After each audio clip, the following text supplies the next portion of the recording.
Hello students. Computer के lecture number 3 में आपका स्वागत है। इस लेक्चर में सबसे पहला हमारे सामने क्वेश्चन है, हु गवर्न्स द इंटरनेट। हम जानते हैं कि इंटरनेट एक इंटरनेशनल नेटवर्क है, पूरी दुनिया के कंप्यूटर आपस में जुड़े हुए हैं। तो आखिर पूरी दुनिया में तो अलग अलग कंट्री है और हर कंट्री का अपना नॉर्म्स है, अपना रूल है, रेगुलेशन है। इंटरनेट में बहुत सारे एप्लीकेशन और सॉफ्टवेयर की दिग्गज कंपनियां यूनाइटेड स्टेट से गवर्न की जाती हैं, यूनाइटेड स्टेट में है उनकी ऑफिस, और उनकी सर्विसेज पूरी दुनिया में यूज की जाती हैं। तो ऐसी स्थिति में सबसे पहले जब इंटरनेट बनाया गया तो यक्ष प्रश्न यही था कि इंटरनेट को कंट्रोल कौन करेगा, वो किसके आदेश पर काम करेगा। और इंटरनेट एक ऐसा इंफॉर्मेशन सुपर हाईवे बना हुआ है कि मान लेते हैं 4 नेटवर्क हैं, ये चारों अलग अलग कंट्री से जुड़े हुए हैं। तो ऐसी स्थिति में इनको कंट्रोल कौन करेगा, किसके कंट्रोल में ये रहेंगी? क्योंकि पूरी दुनिया में किसी एक सरकार की बात तो होती नहीं है, एक गवर्नमेंट नहीं है, और गवर्नमेंट का रूल उनके जो पॉलिटिकल मैप है उन्हीं के अंदर काम करता है, उसके बाहर तो काम करेगा नहीं। तो ऐसी स्थिति में हम ये समझने की कोशिश करेंगे कि इस इंटरनेट को कैसे कंट्रोल किया जाए ताकि ये पब्लिक के लिए फ़ायदेमंद हो, नुकसानदेह नहीं हो, और इस पर ज़्यादा से ज़्यादा आमजन के भलाई के काम किए जाए। डिस्ट्रक्टिव एलिमेंट कम से कम हो, उनको रोकने की भी ज़रूरत है। और बहुत तरह के प्रॉब्लम इंटरनेट में है जो आगे हम लोग चर्चा करेंगे। अभी सिर्फ ये जानने की कोशिश करेंगे कि इंटरनेट को कैसे कंट्रोल किया जाए। तो ये जो हमने लिख रखा है, ये डिफिनीशन है, ये आपको याद कर लेना है, रट लेना है। हम समझा देते हैं, लेकिन इसको नोट करके इस लाइन को बिल्कुल आप रट जाएंगे। International council for assign name and number, ICANN, इनका काम है coordinate unique domain extension across the global network. देखिए, अब यहाँ पर जितने भी कंप्यूटर हैं, इस कंप्यूटर को जब भी हम यूज करेंगे तो सबसे पहले इनका IP एड्रेस होना चाहिए, इनका ट्रांसमिशन कंट्रोल प्रोटोकॉल का पालन करना चाहिए। ये क्या है? प्रोटोकॉल है, ये दोनों ही प्रोटोकॉल है, सेट ऑफ रूल है।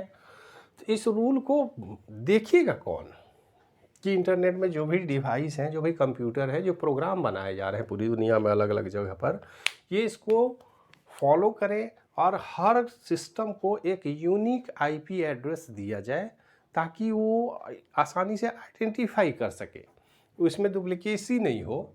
तो दुनिया में जितने कंप्यूटर है उनका अलग IP एड्रेस होता है, चाहे डोमेन नेम एड्रेस की बात करें हम, मतलब जैसे वेबसाइट की बात करते हैं। किसी स्कूल का है इंटरनेशनल स्कूल, तो इंटरनेशनल स्कूल ने अपना वेबसाइट बना रखा है। दिल्ली पब्लिक स्कूल है तो उन्होंने अपना बना रखा है। अलग अलग स्कूल अपना अपना वेबसाइट बनाते हैं। अब सवाल है कि वो उस स्कूल की वेबसाइट को तो दुनिया का कोई भी कंप्यूटर से एक्सेस किया जा सकता है। ये पूरे वर्ल्ड इंटरनेट आ जाने से एक ग्लोबल विलेज है, जैसे अपने गांव में कोई किसी के यहाँ जा सकता है, उसकी आइडेंटिफिकेशन होनी चाहिए, नेम एड्रेस में कोई कॉलिजन नहीं होना चाहिए। उसी तरह पूरे नेटवर्क में किसी तरह के कॉलिजन को देखने के लिए हम ICANN को ऑथराइज किया गया कि देखिए, आप पॉलिटिकल मैप की बात नहीं, पूरी दुनिया में जो इंटरनेट का सिस्टम है इसमें इस बात को आप देखेंगे कि कोई कोलिजन नहीं हो। जो एक यूनिक ID नंबर किसी कंप्यूटर को दे दिया है तो दुनिया की कोई भी दूसरी कंप्यूटर कंपनियां उस IP एड्रेस पर डिवाइस को जनरेट नहीं करें। जब भी कंप्यूटर को एड्रेस असाइन किया जाए तो यूनिक हो। सबसे पावरफुल जो टास्क फोर्स है उसको बोलते हैं इंटरनेट इंजीनियरिंग टास्क फोर्स। इस टास्क फोर्स का क्या काम है? तो international community of network designer जो इसके बनाने वाले हैं, ऑपरेटर जो इनका इस्तेमाल करेंगे, वेंडर जो इंटरनेट सर्विस प्रोवाइड करते हैं अलग अलग देशों में अलग अलग तरह से, एंड रिसर्चर जो रिसर्च के लोग हैं इस फील्ड में, concerned with the evaluation of internet architecture and the smooth operation of internet. Internet के स्मूथ ऑपरेशन के लिए ये सारे लोग मिल करके एक टास्क फोर्स बनाया गया ताकि इंटरनेट की सर्विसेज सब तक सारे दुनिया में हर पर्सन तक आसानी से उपलब्ध हो और ये लगातार काम करता रहता है। इसमें किसी तरह का कोई प्रॉब्लम है तो उसका सॉल्यूशन भी ढूंढने की कोशिश करता है कि पूरी दुनिया में रिक्वायरमेंट क्या है पब्लिक का, कि हमको लो कॉस्ट और high speed internet service provide की जाए। अब उसके लिए कंपनियां हैं वो आदमी को रखती हैं, उनको मैनेज करती हैं, तो ऐसा नहीं हो कि वो चार्ज वगैरह इतना अधिक रख लें कि फिर इंटरनेट एक्सेस करना मुश्किल हो जाए। और दुनिया में अलग अलग कंट्री भी हैं, अलग अलग लोग हैं, किन्हीं के पास बहुत पैसा है, किन्हीं के पास कम पैसा है, तो प्रयास ही इनका ये होता है कि इंटरनेट का कॉस्ट इतना कम रखा जाए कि सब लोग आसानी से उसको एक्सेस कर लें। इसमें जितने भी रिसोर्स लगते हैं उनकी प्रॉपर मॉडलिंग हो, आसानी से उनको एक्सेस किया जाए। ये व्यवस्था internet engineering task force IETF के द्वारा किया जाता है। इसके बाद देखिए इंटरनेट आर्किटेक्चर बोर्ड भी है। इनका ये आर्किटेक्चर बोर्ड क्या करेगा, तो quality architectural oversight is provided by the internet architecture board. ये इंटरनेट की क्वालिटी को इम्प्रूव करने पर काम करते हैं। इंटरनेट में अच्छी क्वालिटी की कंटेंट है ट्रांसफ़र हो, लोगों तक आसानी से क्वालिटी मटेरियल डिलीवर हो, इंटरनेट की सर्विस स्पीड अच्छी हो, इसके लिए इंटरनेट आर्किटेक्चर बोर्ड बनाया गया है और जो पूरी दुनिया के लोग फॉलो करते हैं। देखिए इनके लिए कोई विशेष रूल तो है नहीं, क्योंकि पॉलिटिकल मैप में तो पूरी दुनिया को आप जोड़ नहीं सकते हैं। कोई ऐसा बहुत बड़ा पावरफुल अथॉरिटी कोई एक देश तो नहीं बना सकता, पूरे ग्लोबल लेवल की बात है। तो इंटरनेट में हम ये मान के चलते हैं कि यहाँ पर सब इंटेलेक्चुअल अच्छे लोग जो जिनका सोशल वर्क का अंदेशा होता है, सोशल वर्क जो अच्छी तरह से करना चाहते हैं, जो समाज के लिए कुछ करना चाहते हैं, ये भी एक सामाजिक काम है जो इंटरनेट पूरी दुनिया में सही से चले ताकि आसानी से इन्फॉर्मेशन को एक्सचेंज किया जाए, ज़्यादा से ज़्यादा लोगों तक इन्फॉर्मेशन को आसानी से पहुंचाया जाए। तो इंटरनेट आर्किटेक्चर बोर्ड उसके डिज़ाइनिंग पर ध्यान देता है और उसके इम्प्रूवमेंट में बीच बीच में वो लोग काम करते रहते हैं कि कैसे इसको इम्प्रूव किया जाए। Internet assigned number authority IANA का काम है, this is chartered by the internet society to act as a clearing house to assign the and coordinate the use of numerous internet protocol parameter. अब internet पर अलग अलग company है, अलग अलग डिवाइस है, तो ये एक निश्चित कॉमन पैरामीटर से बंधे हों, ये देखने का काम करता है इंटरनेट नंबर अथॉरिटी। और अगर कोई कंज्यूमर और उसके सर्विस प्रोवाइडर के बीच कोई तकनीकी प्रॉब्लम आती है या फिर उनके बीच कोई अपने इसको आप कह सकते हैं कि इंटरेस्ट अगर कोलाइड हो रहा हो, इंटरनेट सर्विस प्रोवाइडर बहुत ज़्यादा रेट लगाता है, गलत बिलिंग होती है। जैसे आप थोड़ा सा एग्जांपल समझें कि मान लें तो कोई सर्विस हम लेते हैं, बिलिंग उसकी अधिक आती है, तो हम क्या करते हैं, कंप्लेंट करते हैं। और जब कंप्लेन करेंगे तो उस कंप्लेन को देखेगा कौन, तो ये काम IANA का है, जो इंटरनेट की सर्विस के समय रेट वगैरह डिफाइन करने की बात है, उस पर ज़रा कंट्रोल करते हैं। और ये कोऑर्डिनेट करते हैं अलग अलग देश के जितने भी कानून बने हुए हैं उनके साथ कोऑर्डिनेशन बनाने की कोशिश करते हैं ताकि आम लोगों तक इंटरनेट की सर्विस में कोई ज़्यादा परेशानी नहीं हो, उनको ज़्यादा प्रॉब्लम नहीं हो। और उसमें होने वाले किसी भी टेक्निकल या कॉलिशन की बात होगी, अगर हित टकराता है तो उसको ये सोल्व करने की कोशिश करते हैं। इसके बाद सबसे लास्ट पॉइंट है वर्ल्ड वाइड वेब कंसोर्टियम। आप जानते हैं वर्ल्ड वाइड वेब ही वो सिस्टम है जिसमें सारी दुनिया के इंफॉर्मेशन को एक प्रोटोकॉल उन्होंने बना रखा है, उसके आधार पर जोड़े जाते हैं। कोई भी वेबसाइट पर आप जाएंगे तो देखिए वो क्या लिखा रहता है, www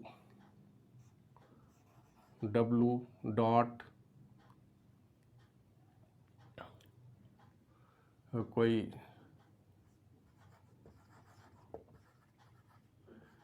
इंडियन रेलवे .com। तो इंडियन रेलवे जो है, भारतीय रेल, उन्होंने अपना एक साइट बना दिया। तो इस साइट को फाइनली जो मैनेज किया जाता है, जिस प्रोटोकॉल से बंधे हुए हैं, वो है वर्ल्ड वाइड वेब कंसोर्टियम। अब इस कंसोर्टियम में जितने भी वेबसाइट बनाए जाएंगे उनका क्या फॉर्मेट होगा, किस तरह से इस तरह का कोई एप्लीकेशन इस्तेमाल आप ना करें कि दूसरे सिस्टम में जाने के बाद आपका पेज ही नहीं खुलेगा, आपका एप्लीकेशन ही काम नहीं करे, या कोई निश्चित व्यवस्था इस तरह का बना दिया जाए कि ठीक है हमारे साइट को एक्सेस करने के लिए आपको बहुत एडवांस कंप्यूटर की ज़रूरत होगी, छोटे कंप्यूटर पर नहीं खुलेगा।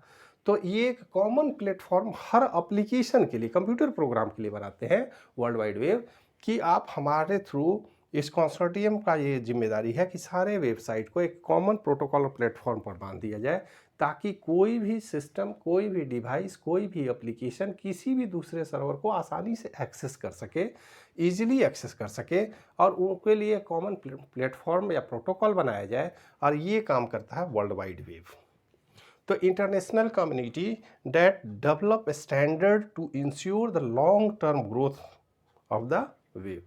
अब इनका ये काम ही नहीं है कि सब लोग ठीक से फॉलो करें, इसमें क्या इम्प्रूवमेंट किया जा सकता है, कैसे इस साइट को और ज़्यादा तेज़ी से इम्प्रूव किया जाए, फास्ट किया जाए, पूरी दुनिया में इंटरनेट की कनेक्टिविटी बढ़ाई जाए, ये सारा काम देखने का भी वर्ल्ड वाइड वेब कंसोर्टियम का काम है। और जो ये सारे जो ऑर्गेनाइजेशन है छोटे छोटे लेवल पर बनाए गए हैं, ये किसी पॉलिटिकल ऑर्गेनाइजेशन नहीं है, कंट्री का ऑर्गेनाइजेशन नहीं है, ये पूरी मानवता के लिए, इंटरनेट सिस्टम के लिए बनाए गए वर्ल्ड लेवल की कम्युनिटी है। और जिनको कोई भी अगर सिस्टम है, ऑर्गेनाइजेशन है जो कंप्यूटर का डिवाइस बनाता है, एप्लीकेशन बनाता है, प्रोग्राम बनाता है, इनके द्वारा दिए गए दिशा निर्देश का पालन करना होता है, ये एक बाध्यता है, ताकि आप एप्लीकेशन में, इंटरनेट में आसानी से डिवाइस को एक्सेस किया जाए, उसमें कहीं कोई प्रॉब्लम ना हो। तो इस बात को ध्यान में रखते हुए बच्चों, इसको आपको याद रखना पड़ेगा। एग्जामिनेशन में हो सकता है या वाइवा में आपसे पूछ दिया जाए, तो इसको आपको याद रखना पड़ेगा।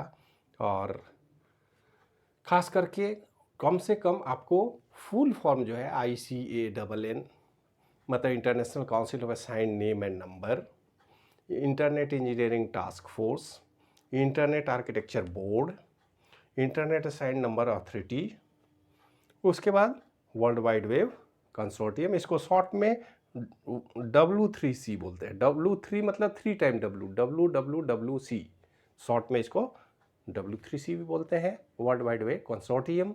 और ये सारे वो ऑर्गेनाइजेशन हैं जो हमारे घर तक इंटरनेट लाने में एक मार्गदर्शक की भूमिका निभाते हैं, उसको कंट्रोल करते हैं, किसी तरह की समस्या ना हो, वो इसको देखने का काम करते हैं। और इन सब के सहयोग से ही हम बड़े आराम से, आज चाहे इंटरनेट की जो भी सर्विसेज हो, चाहे ईमेल की बात हो, व्हाट्सएप की बात हो, यूट्यूब की बात हो, इन सब का इस्तेमाल हम आसानी से करते हैं। इसलिए इस ऑर्गेनाइजेशन को आपको समझ लेना होगा, ताकि आप आसानी से इनके काम के विषय में समझ सकें।